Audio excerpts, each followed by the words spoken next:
Welcome to In the Boardroom. I'm David Zidel, and today we're in conversation with Stan Katz. Stan, just give me a little bit of background about yourself. I got into radio because of my love of music. I was born at a very a place called Mafeking. Right. Mafeking, you might know, was established for people who are fed up with excitement. Everyone goes to die. And I found escape in radio. There was no television in those days. And music, groups like the Shadows and then the Beatles. And I wanted to be a musician. I wanted to be a guitar player. I do play guitar, but I didn't think that I was talented enough to make a living from it. It's a sad state of affairs that musicians basically battle to make a living. No matter how good they are, to find paying work is almost impossible. What made you think that you wanted to get into working in radio? What was it specifically? Because it was my escape. I'm sure a lot of people of my generation listened to radio under the pillow at night when everybody was asleep. They would escape into this world of theater of the mind, because I've always found radio to be more compelling than television because it engages the mind. It talks to the image forming part of the brain, the imagination. And so it was theater of the mind that made me fall in love with radio. And then music, I would form little bands around the place, find other people who played an instrument. We would do gigs, that type of thing. But I told my parents I was going to be a musician. They said, you can do whatever you want, but get an education so that you've got something to fall back on. And so I went to university where I majored in drug abuse. I did a legal BCom, and then my brother talked me into joining him in an ill-fated venture that lasted a year before it folded. But he had got a franchise from a company in Waco, Texas called Success Motivation Institute. And we were selling cassette tapes with sales training and motivation.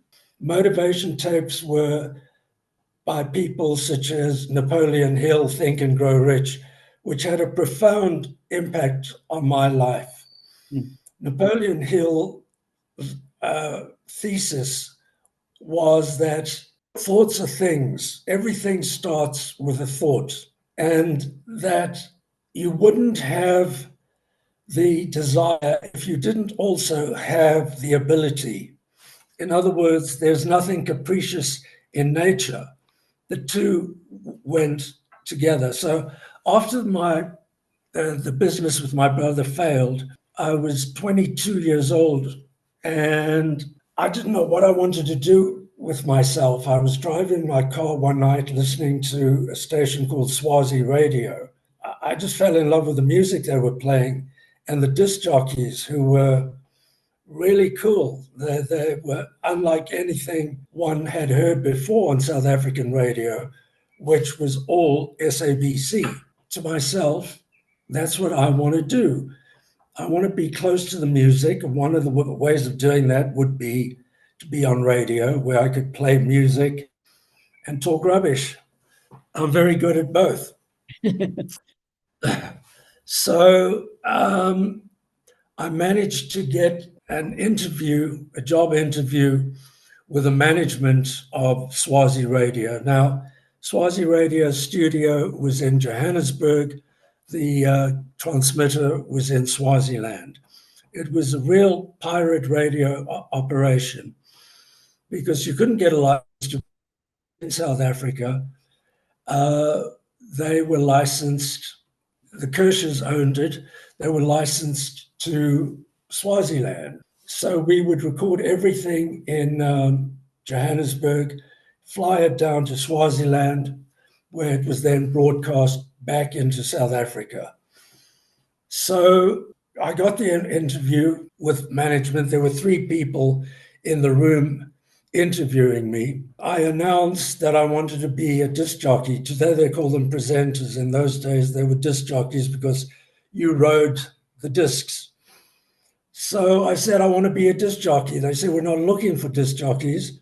What do you know about programming? And I said, if you tell me what programming is, I'll tell you what I know about it. In other words, I didn't have the first foggiest notion what programming was.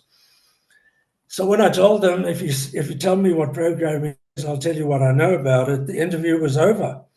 They thanked me for coming to see them, and I saw my life flash before my eyes. I thought, if I don't do something radical, if I don't do something now, this opportunity may never arise again. So I announced that I had a BCom, and they hired me as an administrative assistant, which was a fancy title for office boy. And I came up with a formula which I still adhere to this day. I volunteered for everything.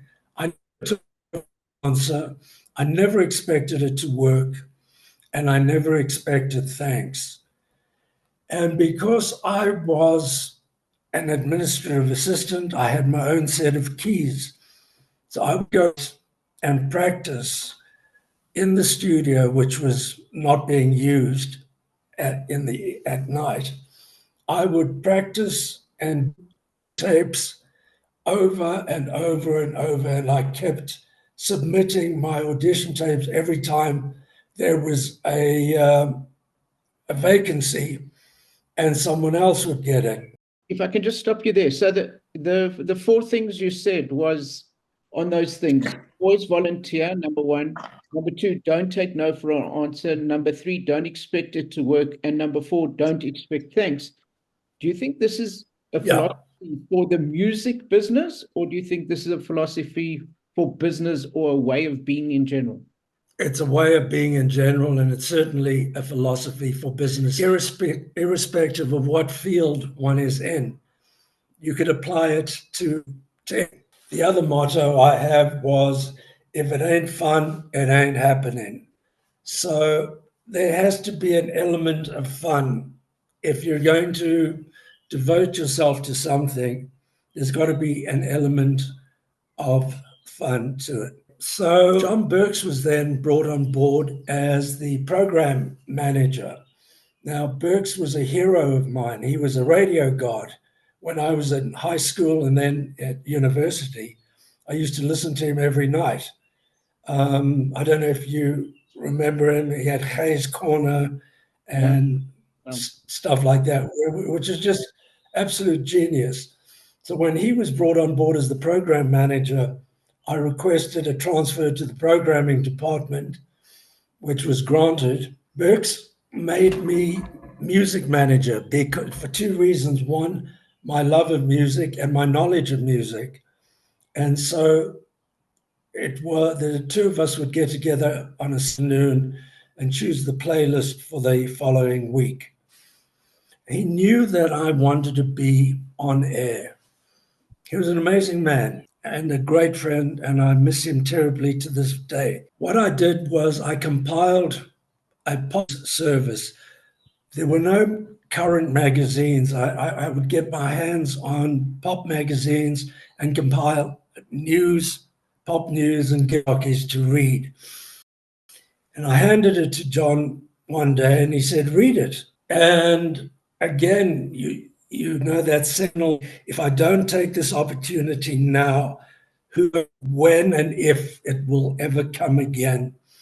So I read it. Terrible.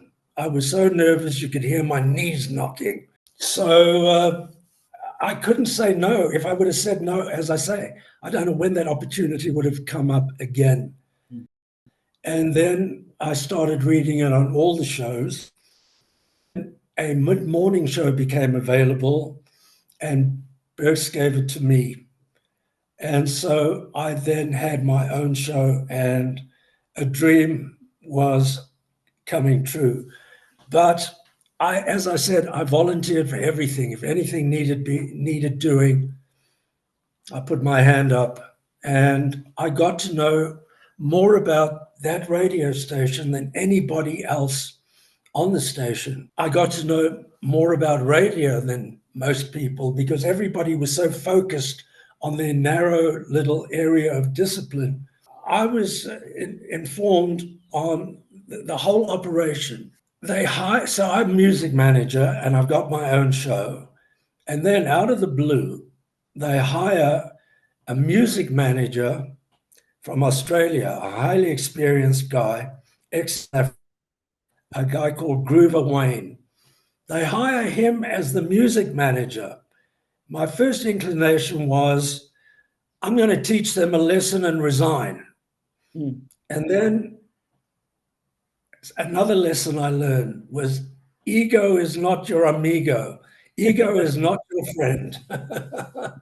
I thought, and I was then made assistant music manager. I go from music manager to assistant music manager. My ego says resign. My better judgment said, if you accept the position, not only will you know everything you know about radio, but you will know everything this guy knows about radio. And he was more experienced than both Burks and me.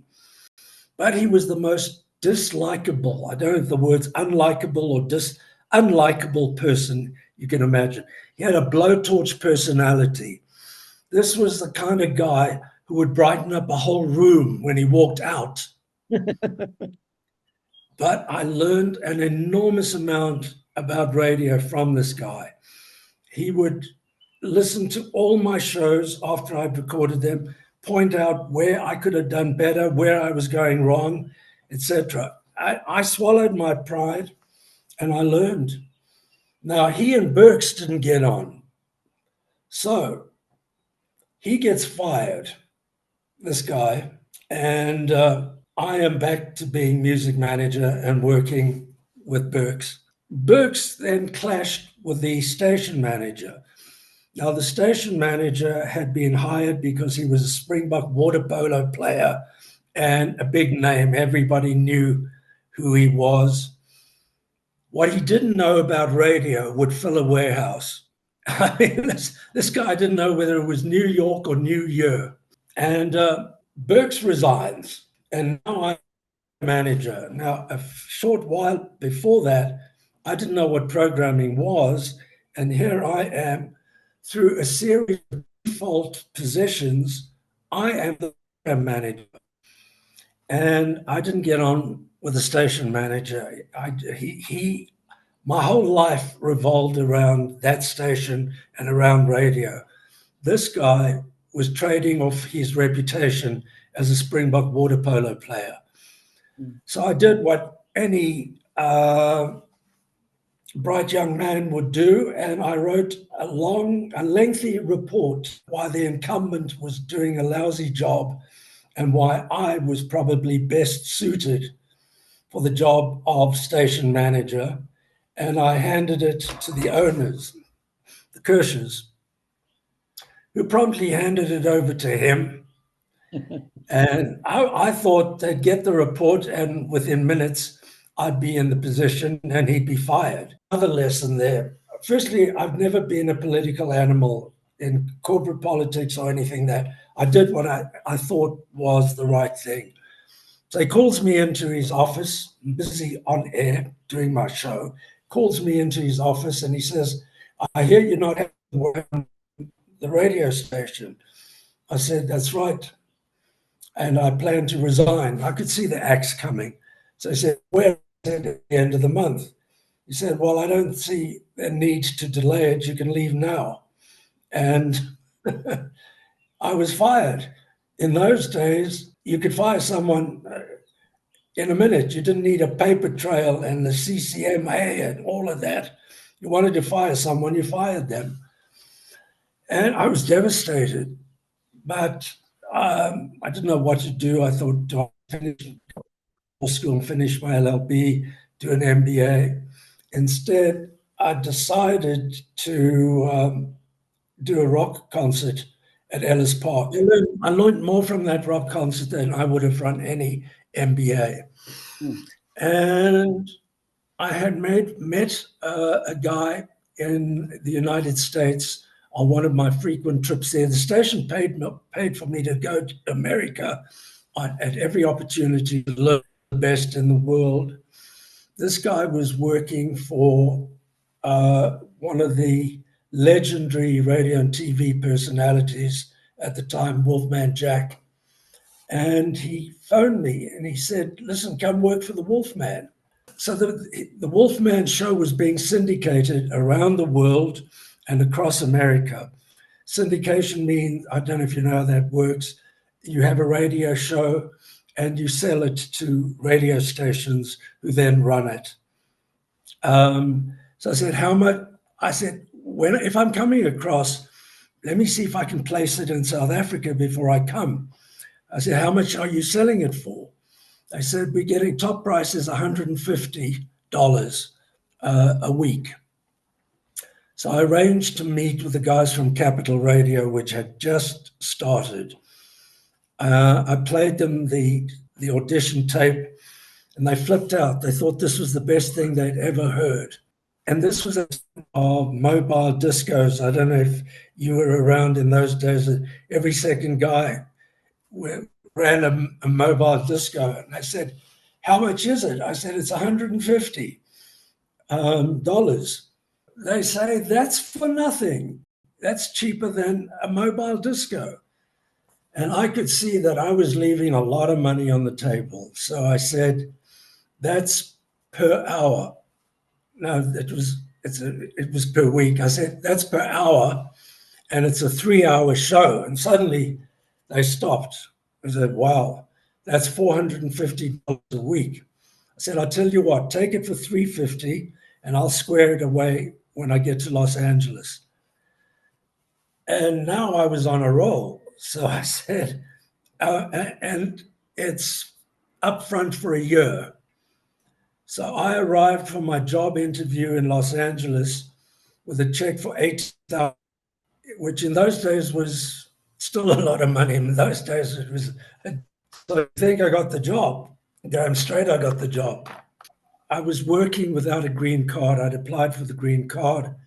And because there were issues waiting for my status to change, my immigration lawyer said, go back to South Africa. The question doesn't arise, have you been working? Because if they ask, have you been working? And you say no, and you're caught out on a lie, you jeopardize your chances of getting citizenship. So if you go back to South Africa, it doesn't arise. So I got back to South Africa to wait for the status change, the green card to come through. And 702 was just getting started. 702 was the successor to Swazi Radio. It was the same owners, except instead of coming from Swaziland, it was now coming from Bophuthatswana. The guy who'd fired me from Swazi Radio was now running 702. I thought if it wasn't for bad luck, I wouldn't have any luck at all.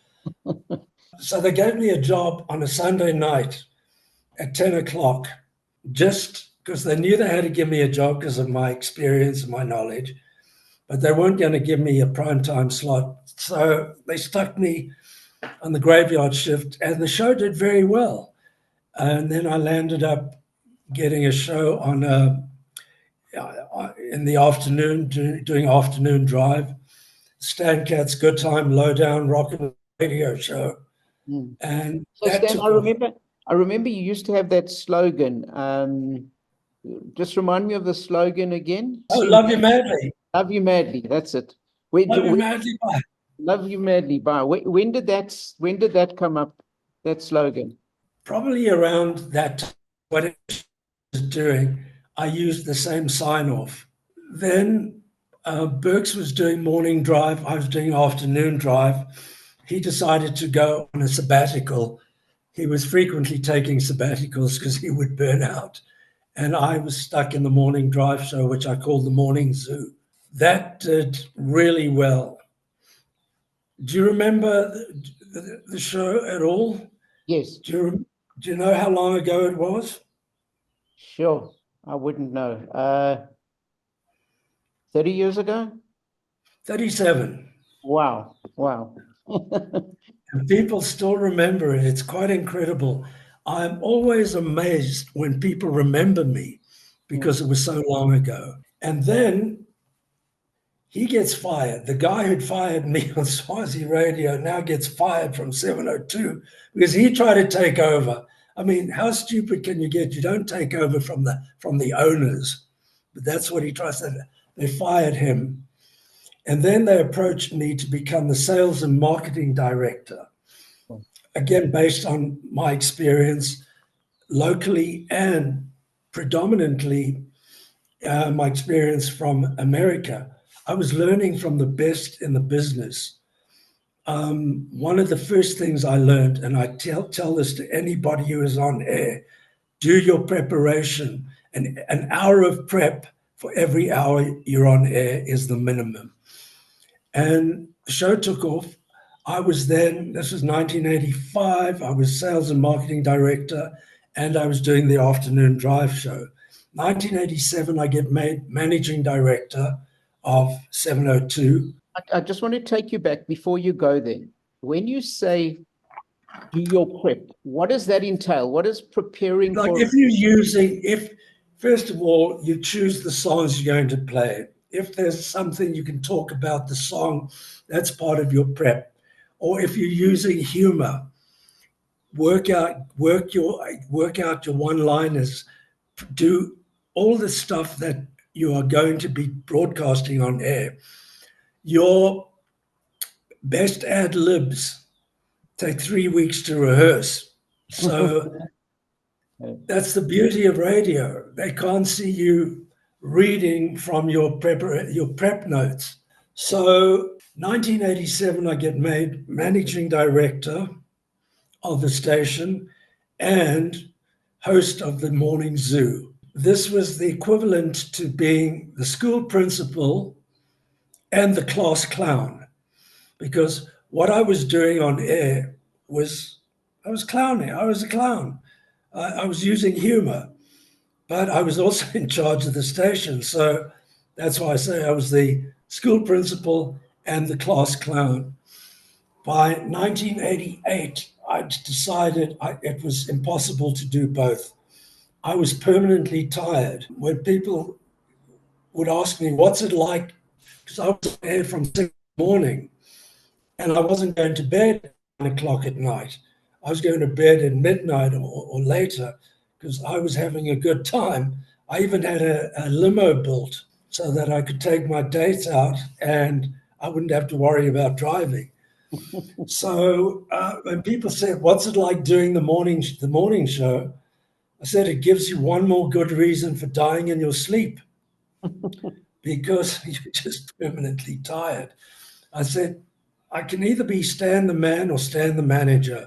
And I was really enjoying the business side of radio. I decided to give up my on-air duty and to become full-time in management. 702 went through one of the most important changes this country's ever seen. 702 was, when it started, a music station. We played the top 40 most popular songs of the day. And we were competing with Radio 5. Radio 5 belonged to the SABC. We were beating them hands down. They were national, we were local.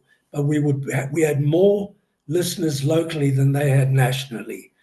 And then Springbok closed down, part of the SABC, and then FM network was handed over to Radio 5, which became 5FM. And we realized we could not compete with them on a music format with an AM signal. AM is medium wave. So we decided we needed to be competitive within the entire arena, just Radio 5. or 5FM. We said, well, what can't the SABC do and what won't they do? The SABC at the time was the propaganda mouthpiece of the apartheid government. They couldn't tell the truth. They were managing the truth. So we said, all we've got to do is tell the truth. And we said the way to do that is to become a talk station.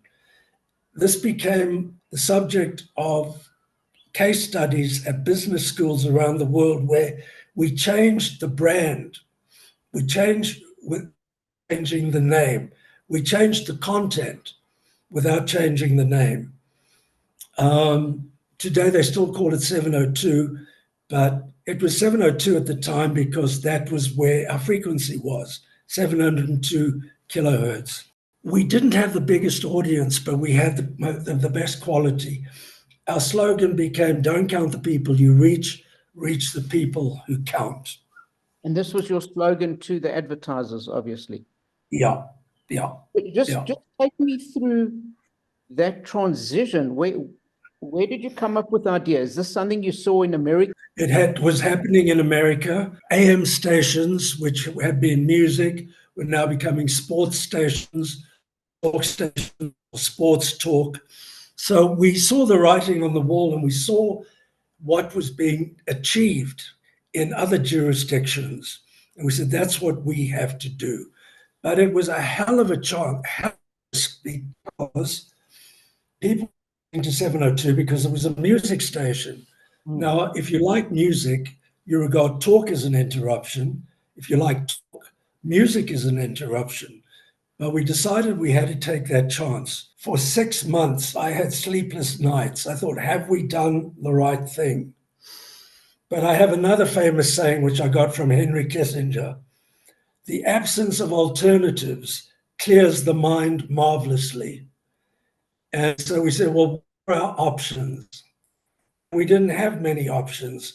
We had to become a talk station so that an FM frequency would not be able to compete with us. 702 was pumping money. We were having an enormous amount of fun. First of all, it was obvious. This was 89. It was clear to us that apartheid was unsustainable. And so we climbed all over it. We had billboards all over town saying, prevent truth decay. In other words, you couldn't believe anything that the SABC was telling you. We had signs saying mental floss. We had Chris Gibbons, who was our newsman. Chris Gibbons reads between the lies. Very clever. And and going back to what I was saying, that if it ain't fun, it ain't happening. But I was a hard taskmaster. When I look back at my behavior in those days, I would say, if you want a friend, get a dog. It's not effort, it's results that count. I cringe of this because effort, when it's focused, most certainly does count. And I was getting notes from the staff saying, are we having fun yet? Well, I was having fun. Where we had a profound change on the entire industry was we went out and we said, we are in the business of delivering prospects to advertisers. In other words, we would find out which prospects advertisers wanted to reach. We would then create the programming that would attract them. We would then package them and sell them to advertisers. Today, that's regarded as obvious. You're in the business of delivering prospects to advertisers. That slogan you said about don't count the people, what was that slogan? Don't count the people you reach, reach the people who count. In other words, it's the quality of the audience rather than the quantity, which was important. And we had to do that because we didn't have the biggest audience, but we had the lucrative audience. So we had the highest power ratio in the industry. Power ratio is audience to revenue. We had the highest cost per thousand in terms of audience. I'm speaking jargon now. But these were key ratios that you used to see Yes. how you were performing. Yes, exactly. And did you have it on some form of dashboard? Did you know what those numbers were all the time, or did you just check on it once a month? No, it was we did research constantly. We were constantly researching, and then the industry did their own research as well. So we showed up. You can't be talking to your own book. Nobody's going to believe that. Industry research showed that what our own research was telling us was true. Then come the mid-90s, and the SABC decided to sell off their regional stations, Highveld Stereo, KFM, Port Natal, etc. Now 702, with its powerful cash flows and highly rated paper, we launched Prime Media Limited because of the highly rated paper and the strong cash flows. And we bought Highveld Stereo from the SABC. We paid 320 million Rand for it, which was 190 million Rand more than the next bidder. Wow. But we were determined to get it. We justified it on the grounds that we were paying a strategic premium. It was the best deal we ever did. It's the best deal in radio that this country ever saw, because we also got a 10-year tax break related to the brand. We could write it off for 10 years. So it was from that Prime Media Limited started buying anything that smacked of media. The big mistake was buying Ster-Kinekor, which was not media, it's retail. And it almost sunk the company. I was one of the founders of Prime Media Limited and CEO of Prime Media Broadcasting, the biggest revenue earner in the group. We were generating 40 to 50% of the profits every year.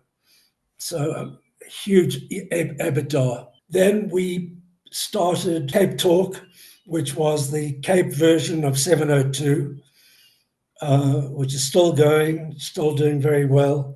That's still on AM, funnily enough. We bought KFM. So you bought KFM. Did you buy KFC? Were you ever thinking of buying KFC? I wouldn't have been surprised. Willie Kirsch was buying anything that moved. Stan, just a little bit around your book. Yes. When did you write that? At what stage did you write that? And then I know after the radio, you moved into your own business of selling the advertising. Just talk us through that a bit. Yes. Okay. So the book I wrote in 2012. Was that after you finished at 702? Yes. So I finished at Prime Media I resigned from broadcasting in 1997. I stayed on the board till 98, when I had an opportunity to lead a consortium that bought Kaya FM. So I resigned from the board, and Kaya FM was a disaster. It was technically insolvent. It was such a mess that we thought if we put in a bid, we would get it on the grounds that we were saving a radio station. And this was in the early days of the privatization of radio in the country. A bunch of people from Prime Media who were not having fun anymore, I convinced them to join me at Kaya FM.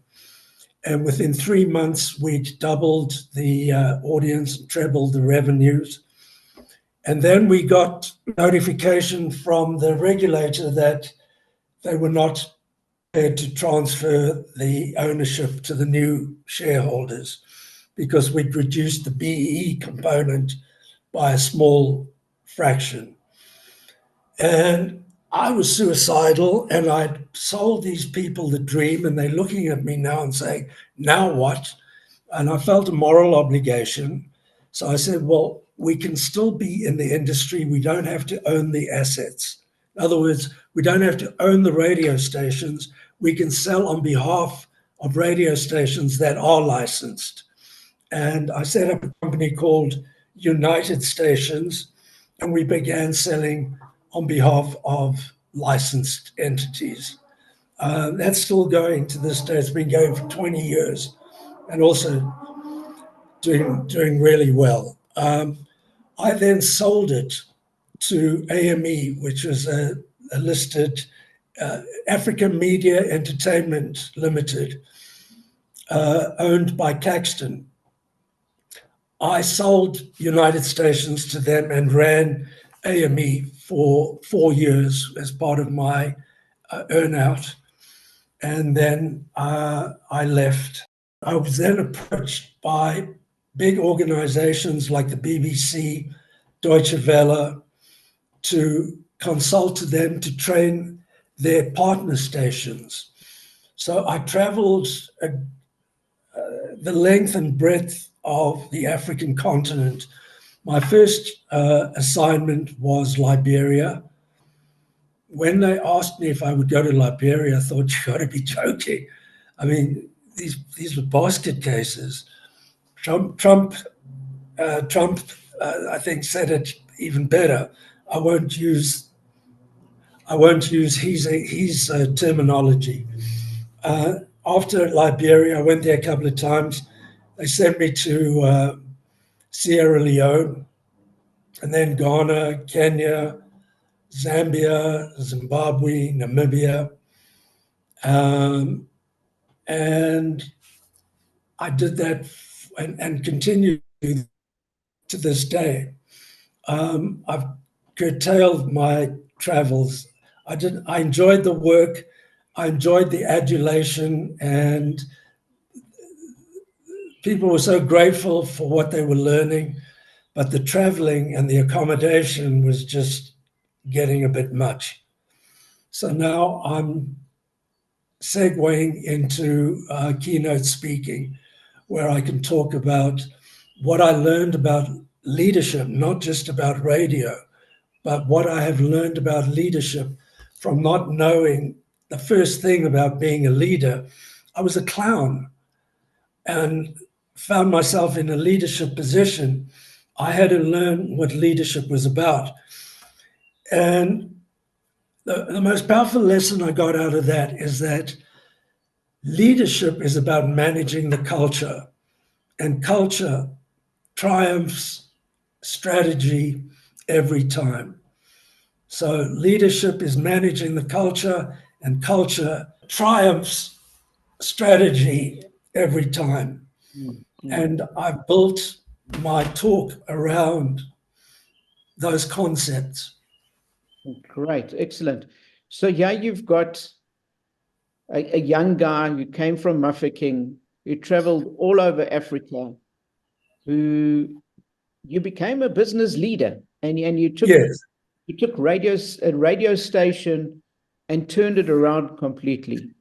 If I could ask you your talk on leadership, I'm going to ask you, and man, you can tell me no if you want to, but in order to be a good leader, what are the 3 top things that you have to be aware of in order to be a leader? Know your strengths and weaknesses.